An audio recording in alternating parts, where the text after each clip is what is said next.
Country.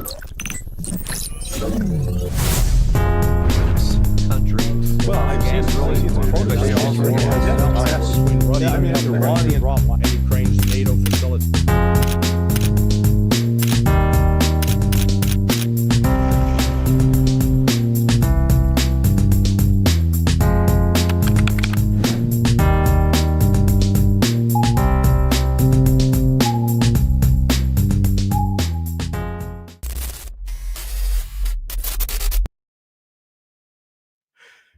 And we are live. Yeah, that's 10-second countdown plus the vignette.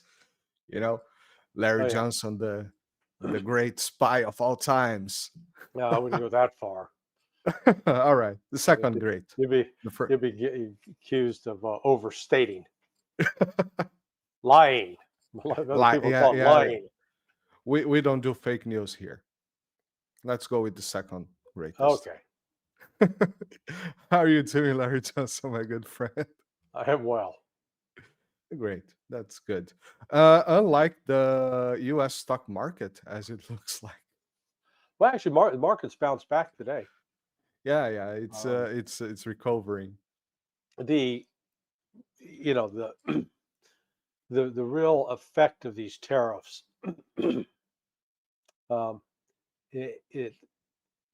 it's not so much about using the tariffs to bring more money into the U.S. Treasury, but this is, I think, Trump is using tariffs as a way to try to restructure the U.S. debt, to see if they can, on the one hand, reduce right now it's like $37 trillion and growing, to get that down.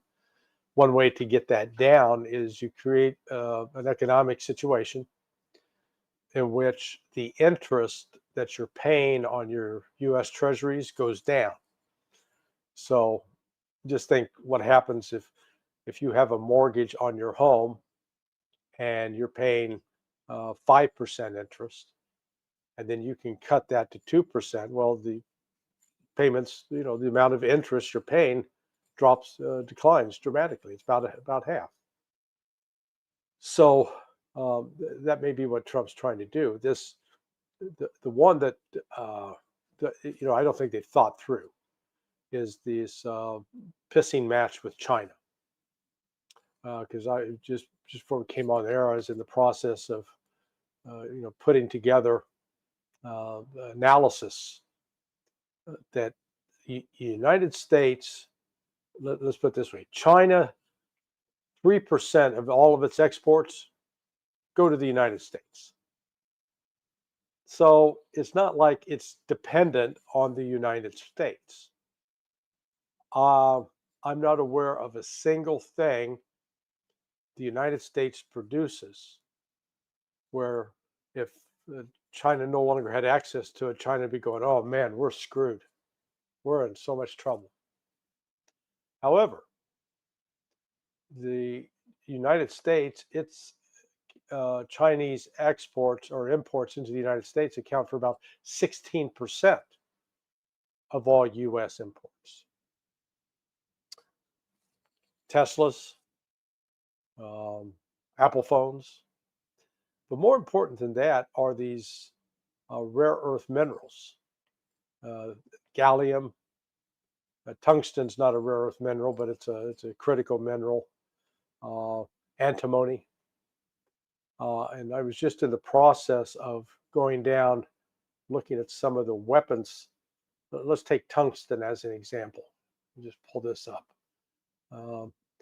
So tungsten is used by the U.S. defense industry for what they call kinetic energy penetrators, armor piercing ammunition.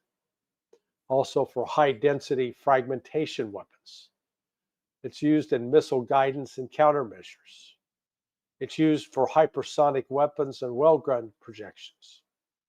Small arms and anti-material rifles. Okay? That's just tungsten. Well, China has now banned shipping tungsten to the United States. And say, well, screw them, we got alternatives. Well, let's see who the alternatives are. Oh, that would be Russia, North Korea, maybe. I think Vietnam. Iran, perhaps. Yeah, I don't think Iran in that case. But the point is that the United States can maybe replace tungsten with depleted uranium, which has a more damaging effect on the environment. But you get the antimony, gallium, germanium, all of those are critical components. And like in the case of antimony, I think between China and Russia, they control 90% of what's produced in the world. So my point in all this is that there are some very critical elements that the Chinese produce that the United States absolutely needs. And in this sense, getting into this pissing match with the Chinese is, I think, going to end badly for the United States. Yeah, one thing that I was thinking about, and I didn't want to push this because I always like to ask the question and then perhaps thinking about it with my guests, of course, not pushing any type of narrative. But one thing that I've been thinking about, sorry, is that every great crisis, economic crisis, it creates great opportunity for funneling money to some people. We see the Great Depression, for example. It had you know, great billionaires. I don't know if it was billionaires by the time, but very Yeah, rich yeah. people. And the last one, the 2008, crash, uh, it raised some billionaires that right now we see on the government. Elon Musk, the guy from Amazon, the guy from Facebook, Zuckbot, and those guys are not inside the government, but they are kind of behind it. Was left over there. So one thing that I was thinking, I would just like your opinion, perhaps, I don't know, a thought on that. Do you think that it could be possible that the government is pushing? Of course, there is the good side of a crisis as well, cleaning bad business and all those stuff. And even the debt is it's a huge problem for the United States, of course. Um, but do you think that it could also be, a big heist? So summarizing. Well, the assumption that Trump is making, how he conceptualizes the problem or the alleged problem, is false. The basic premise is all these countries around the world, they've been ripping us off. Okay, what's a ripoff? Are they selling us a product that doesn't work? Are they selling us a product that doesn't exist? Overpriced. Or are they selling us something that's of shoddy quality? Or are we actually, through our own demand, driving those purchases? And I would argue it's our own demand. Trump complains, well, people are driving around in BMWs and Audis and not driving Chevys and Fords. Okay, when I went to Moscow, I had to go to Washington, D.C., and had to rent a car for a day to drive, get to the Russian embassy to get a visa, etc. Rented a car. It was a Chevy. What a piece of shit. You go something as simple as I got my cord to plug in my iPhone. Now, granted, a car from 20 years ago, 30 years ago, they didn't think about a USB port or any kind of connector like that. But now you do. And they put the connector up underneath like the ashtray. I had to get out of the car, lay down on my side just to see where the hell it was. Now, that's an example of an engineer who doesn't give a shit. They're not thinking this through ergonomically, what works, how how does a human being interact with it? Meanwhile, in contrast, look at some of the cars China's now producing. They got all those bells and whistles. The reason people stopped buying a lot of Chevy and Ford sedans, particularly, is because they were not well made. They're crap. It's not like there's one thing to have a Mustang back in the 60s. I did. I got mine in the 70s, but mine was a 67 Mustang. Camaro. They used to make Chevy and Ford used to actually they turn, and they still in a few particular type of vehicles they do a great job. The Ford Raptor, the truck. It's and you pay for it too. But That's the point. you don't understand that one of the reasons the United States has been running a trade deficit is we stopped making things. And yes, through government policy, we encourage companies to relocate overseas. And a lot of this goes back to, Adam Smith, The Wealth of Nations, I'll call it conservative macroeconomic policy that was, really started in the 19th century, late 18th century, on the notion that all we've got that basically in a totally free world, people will build what they build best. They'll have excess and they'll send it and trade it with other people. And that trade and commerce everybody will have natural advantages and the world will get sort of an equilibrium, balance itself out. Well, we now know that's bullshit. It is. It's a fantasy contrived to, shore up capitalism, and I'm all in favor of capitalism, but let's not pretend that there's, this hidden hand out there working and moving around. It's just like with the stock market. It's a rigged game. A very, very small number of people control a lot of the market. So, Trump's imposing these tariffs, and then what did they announce about the Pentagon budget today? Oh, we're going to boost it to $1 trillion. Here's the problem.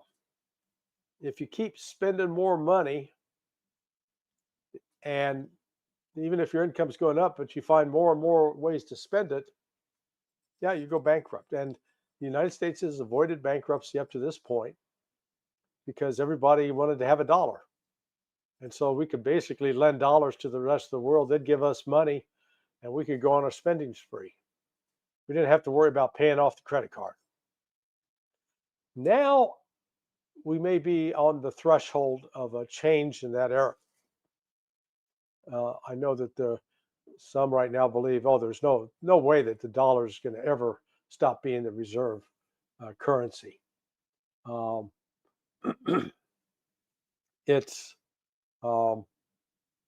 We actually may be entering that era with BRICS, because what this incident, Trump levying all these tariffs on everybody, and because of the power of the U.S. dollar, everybody's rushing to try to cut a deal with Trump.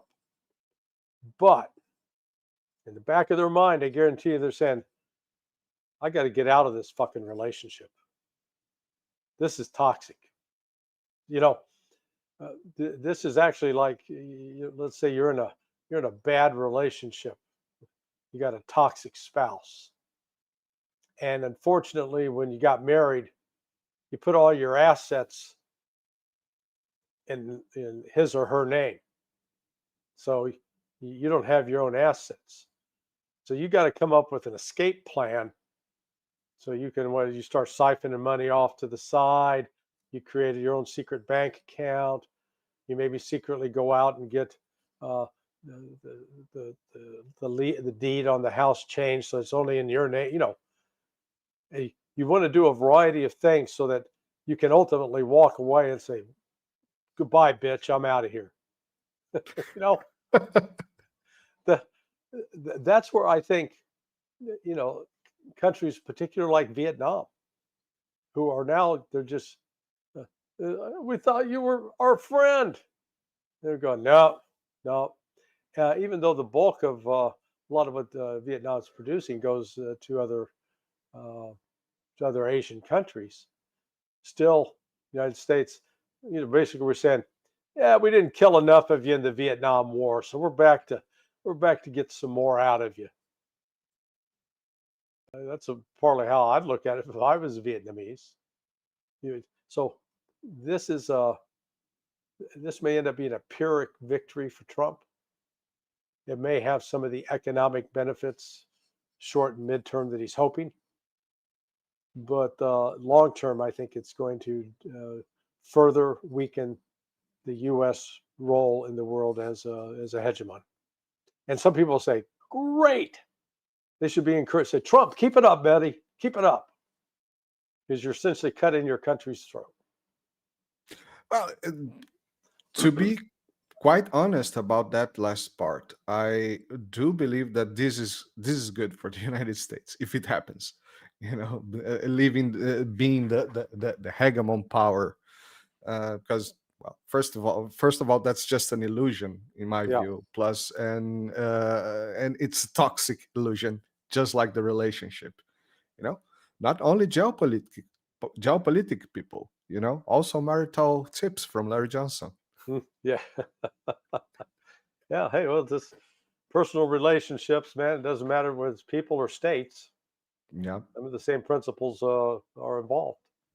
The I am sad to say it, but the United States is very much uh, we're behaving much like a wife beater.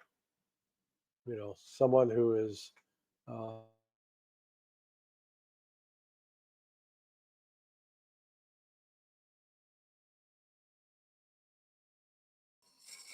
yeah. You froze up there for a second. You're muted. That's right. You came back. You also froze up for me. Yeah, I'm not It's, sure who's. it's your friends from the CIA cutting us off. Very very well could be.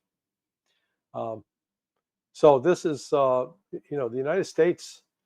Um, when you go around and keep abusing other countries, at some point they're going to stand up and say, "No, we're not going to take this anymore. We're going to find an alternative." So they'll they'll find some accommodation temporarily, but ultimately they're not going to be standing solidly behind the United States as one of our crew.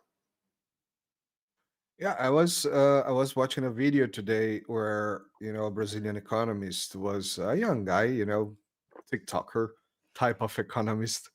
He was talking. Oh yeah, but it looks like the dollar as the reserve currency is about to go, and the only two um, substitutes are either the renminbi or implied Bitcoin.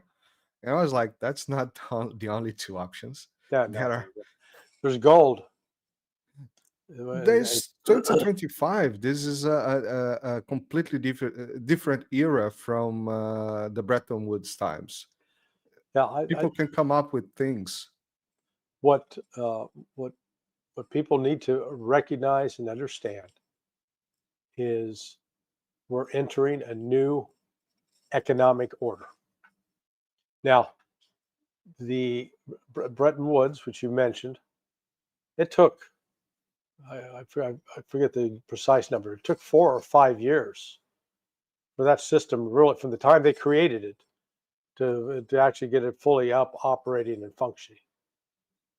So it was the special military. It was the reaction of the West to Russia's special military operation, the sanctions that were imposed, that accelerate, and at the same time the growing threats the West was making, the United States in particular was making towards China, that accelerated the growth and expansion of BRICS. Because I think the Russians and Chinese looked at each other and said, "Man, those Americans, they some crazy bastards. We better figure out a way to protect ourselves from them. We're not going to provoke them. We're not going to go up and punch them in the face. You know, we'll be nice around them to the extent that we can, but we got to figure out a way to get out of this relationship. And so that's that's what's happening with BRICS now. That it is growing. And Iran is a central piece of that pie in building this new economic order. Russia and the Chinese are meeting in Moscow with the Iranian delegation today, and you can bet your ass that they're talking about how to prevent the United States from attacking Iran, how to provide the United States with assurances that Iran is not building a nuclear warhead, which I fully believe that they are not, for a variety of reasons. But they see Iran as a critical outlet for north-south travel of goods.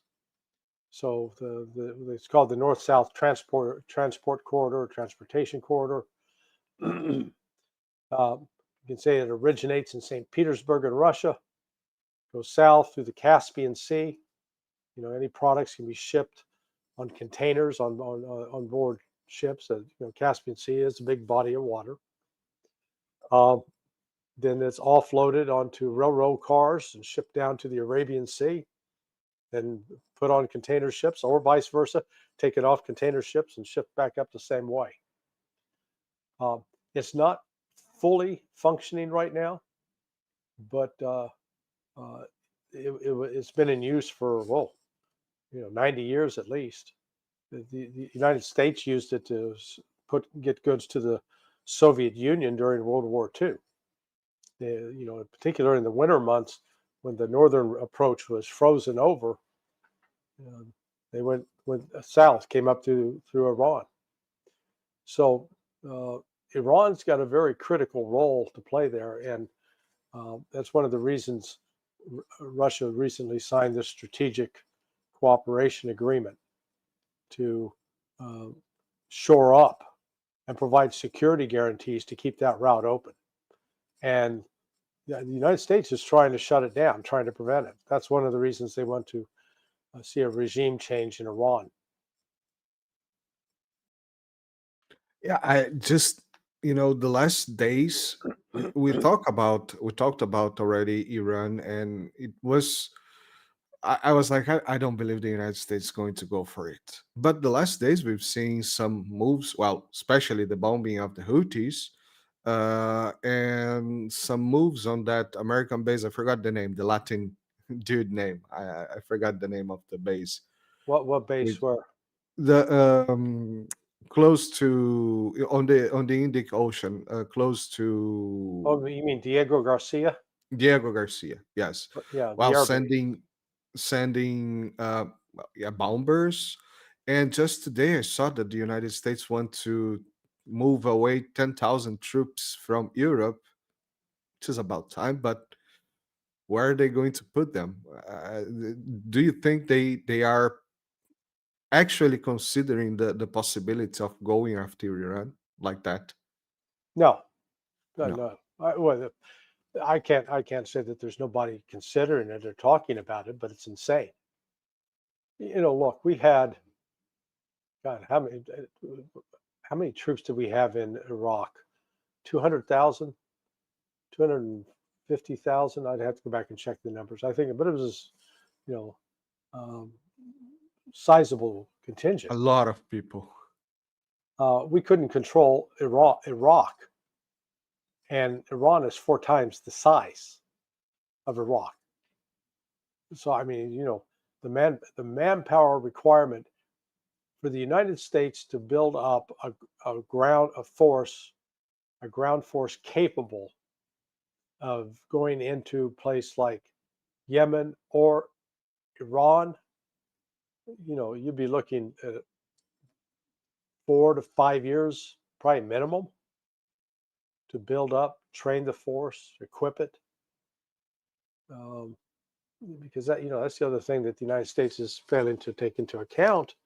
The Trump administration they're firing off all these missiles and dropping these bombs in Yemen on targets that are usually no longer there. I mean, yeah, they can kill a bunch of people that are standing around in a circle or a form of circle at a tribal meeting. They killed civilians, murdered them, but the actual weapon systems are underground and they're mobile. So the odds of the United States destroying those is real remote. So as the United States uses up its weapon systems, they're not rebuilding or replacing them. Some of them they've actually gone out of production. I believe the ATACMS missiles, as an example. So, it's like buy a box of cigars. You got 20, 25 to start with.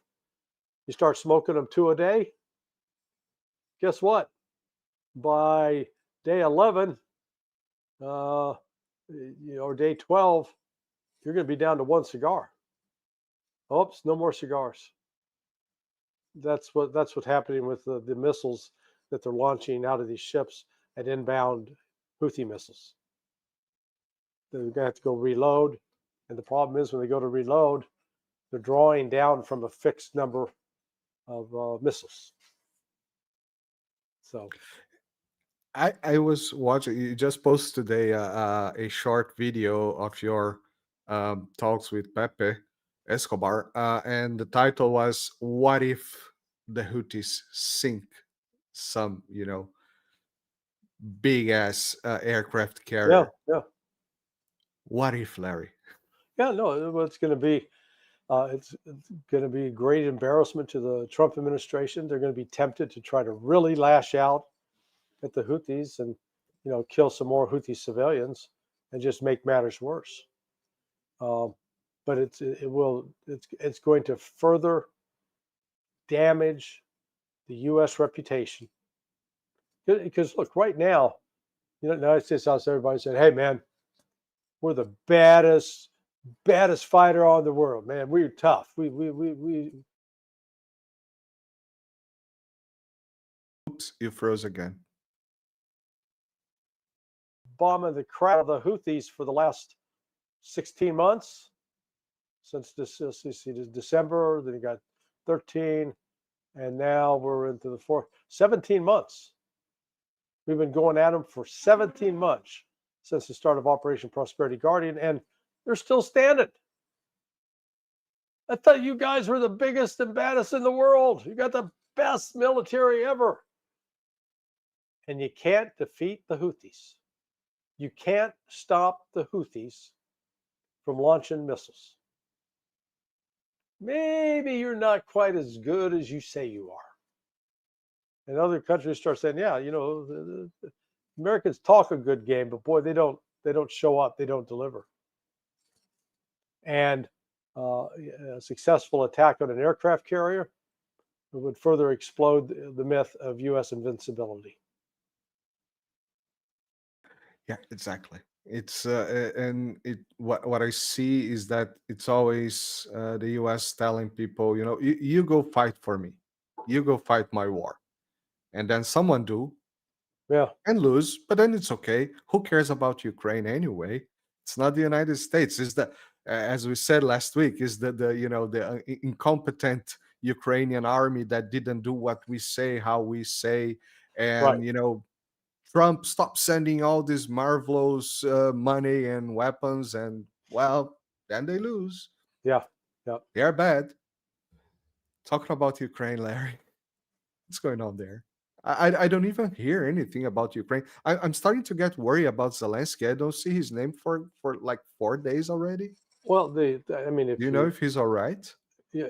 no, he's not all right. I mean, That's for sure. he's having a mental breakdown, I think. No, the Russian people are talking about, oh, there's going to be a big Russian offensive in the spring. The Russian offensive has already started. They are moving simultaneously from south to north. They are entering Sumy in the north. They're continuing to, so they've crossed out of Kursk into Sumy, which is Ukrainian territory. They're basically being welcomed by the people there. They're sick and tired of Zelensky and his crew.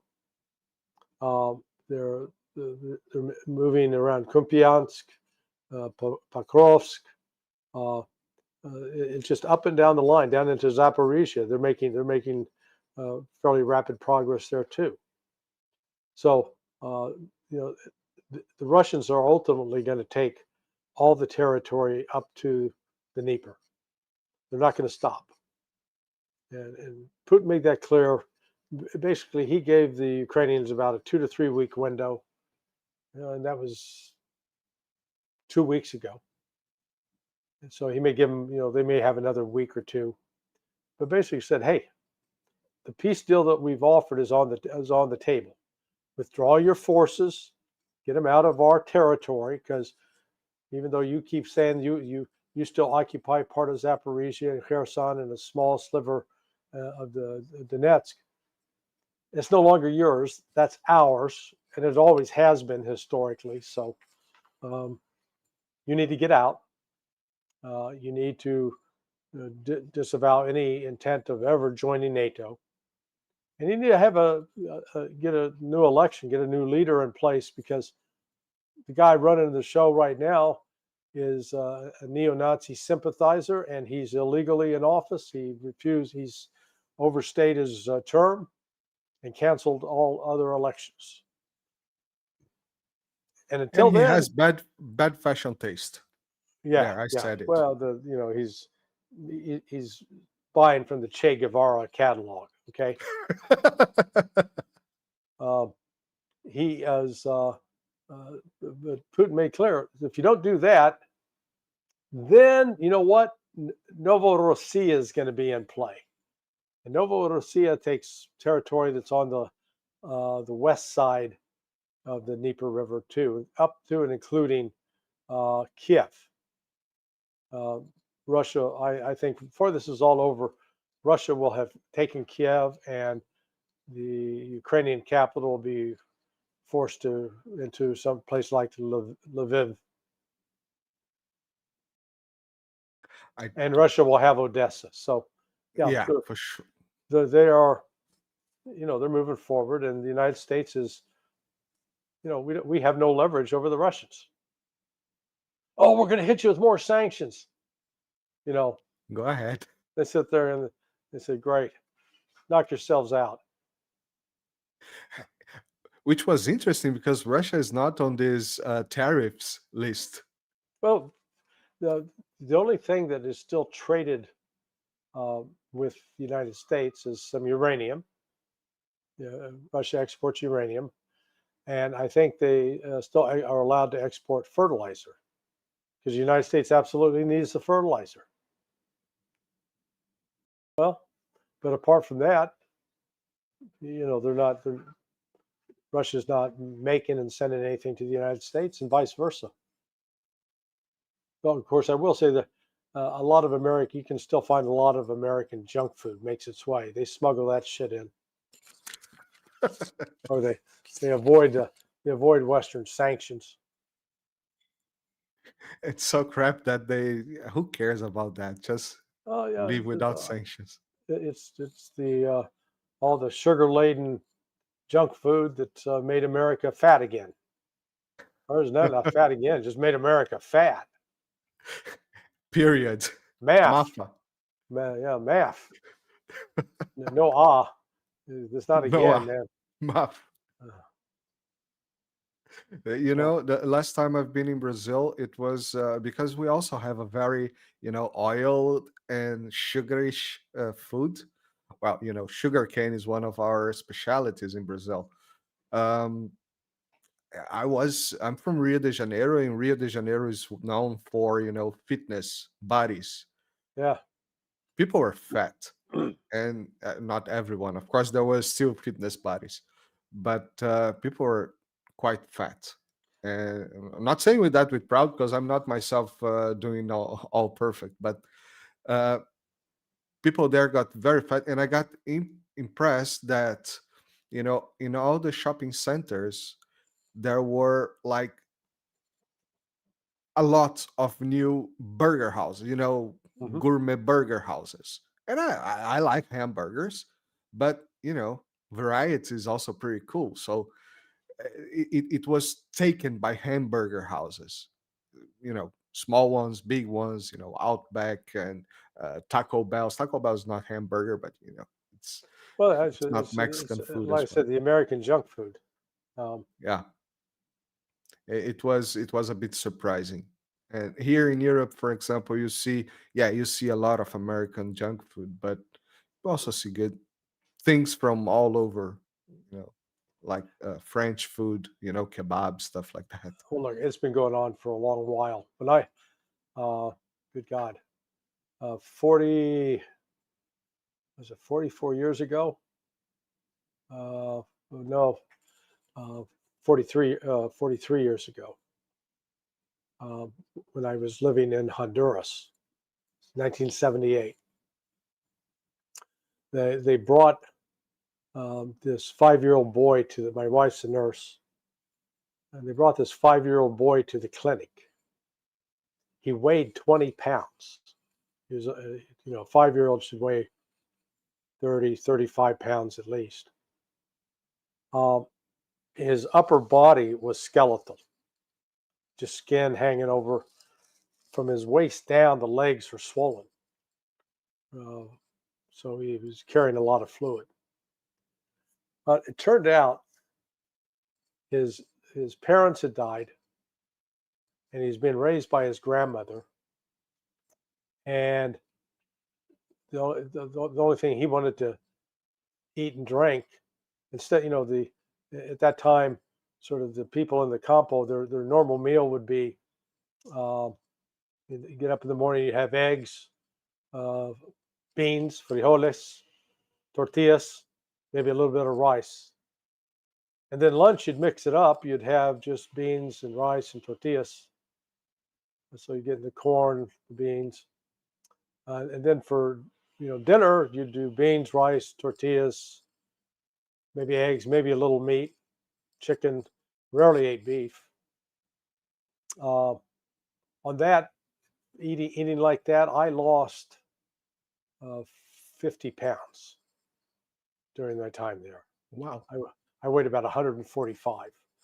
Now, the time I got dysentery, that helped with the weight loss too. But okay, but I got you. but here was this little boy, and what he was asking to eat was pan, white bread, and a Coca-Cola, full sugar. There wasn't Diet Coke back then yet. And that's what this kid out in the middle of 50 years ago, almost out in the middle of nowhere.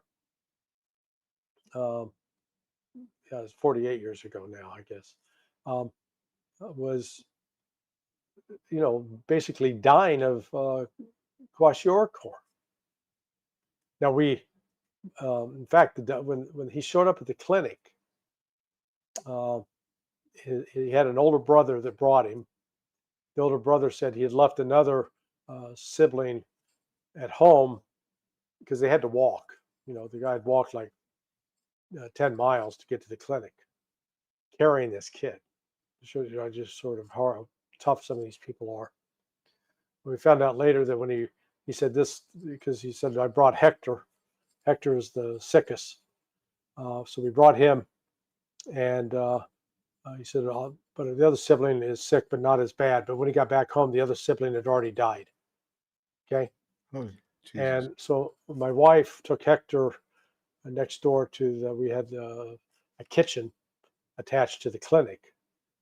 And she made up a mixture of bread and milk just to see if he had and he still had the desire to eat. So the fact that he hadn't reached that point of starvation where he didn't want to eat anymore, but he started eating, and he lived with us for um, 2 months. Then we got it until he was healthy, and then a local Honduran family coffee farmers, uh, Doña Julia y Don Babino, adopted him, and he grew up. So he's now, good God, he's 78. So, he's probably a 44-year-old man today. Awesome. Great story. Yeah, Great story. Well, half of happy ending. The other sibling didn't make it. yeah, yeah. I mean, it was, Too bad. but the point of this was that here was Coca-Cola, this U.S. invented product with, it's not healthy to drink. I understand, man. It's designed to make you want to drink it. It triggers some of those pleasure sensors in the brain, and man, it, it's a little bit like cocaine, because I guess the original Coke did have cocaine in it, but now they got synthetic It's Coke. coca Coca, leaf, right? yeah, Coca leaf. cocaine. So Yeah. Well, everything involved, the colors, our sensor, um, activate the sensors and the colors and the taste, the sugar and now also the salt. Everything is made for it. Yeah. yep, It's a drug. It's very addictive. It's very addictive. Yeah. Larry, I guess I have asked everything I had for today. Do you think that I bypassed something that's extremely important to be talked about? yeah, the war with Iran. So we learned I yesterday. asked about that. Well, we didn't talk about the fact that the negotiations that are supposed to take place on Saturday Yes. going to be hosted by Oman. Um, Oops. You have frozen. Trump is describing it as direct talks, and we'll see. Trump's making threats. I still think that, if Trump chooses to attack Iran, it'll be an unmitigated disaster for the United States. But I think that Russia and China's intervention on behalf of Iran are going to make a critical difference there that will, I think, ultimately probably force the United States to reconsider its plans. We'll see. There's a lot at stake here, and this is, um, Trump is. I think Trump's making some very bad decisions. That's sorry. One very quick last question, Larry, and that you froze. Do you hear me? Now you're back. Now I see you. Okay. Okay. Yeah, you Uh, temporarily can, froze. yeah. Every now and then it's temporarily getting froze. I have one very quick question, Larry, and this it's. Do you think that because the situation for the United States is not good, economically, they are, just mumbling and uh, trumping into things. Do you think that with the pace that the United States is following now, the path and the pace, do you think it's even possible for the United States not to have a very big internal problem? Well, what do you mean? Economically, politically? You know, everything together because I No. think everything's Again, if uh, I think uh, maybe there's a silver lining to imposing these tariffs on China, that it'll end up actually handcuffing the U.S. military, that they'll be incapable of carrying out some of the operations that Trump might want them to carry out. So we'll be forced into peace just because we've run out of supplies. The um, America's seriously divided. You've got this strong transgender movement. Now it's a minority. I think it's like you got 20% of the people that are embrace this fanatically, but it's still a sizable minority, and um, that that could trigger some problems. The Trump is scored a couple of important court victories in the last 2 days. So efforts to try to tie his hands and prevent him from firing government employees or deporting Venezuelans or Tren de Agua gang members. Court said no, he's got full authority to do that. So um, if and actually the economy has been, the inflation has slowed. The jobs numbers went up unexpectedly, so people are getting employed, not unemployed, despite firing a lot of people in the Washington D.C. area. They're taking a hit up there. The job outlook in Northern Virginia and Maryland, the areas surrounding Washington D.C., Montgomery County, Prince George's County, that's going to be bad for them. But the rest of the country may turn around. So if Trump can deliver on his promises of peace, then he actually, I think, will be able to salvage the economy. But that doesn't look like he's going to do that. He's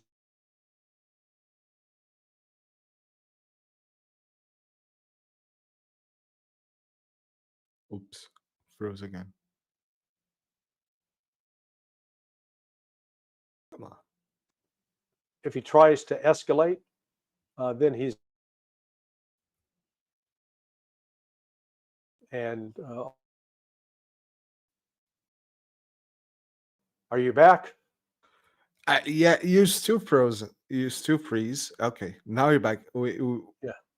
Uh, So on your end, are you seeing yourself or not? I'm seeing myself, and you now. It's moving. You froze Okay. for a while, All but right. Well, then you came back. we better halt. We better stop it there then. Okay. All right. I think we got pretty much the big question about Yeah. this. Yeah. Yeah. Larry Johnson, my good friend, thank you once again for coming, and I hope to see you next week. Remember, everybody, all the links for Larry are on the description. You can follow him on sonar21.com. It's wrote there. And see you next time, Larry. Bye Thanks so bye. much, man. Bye.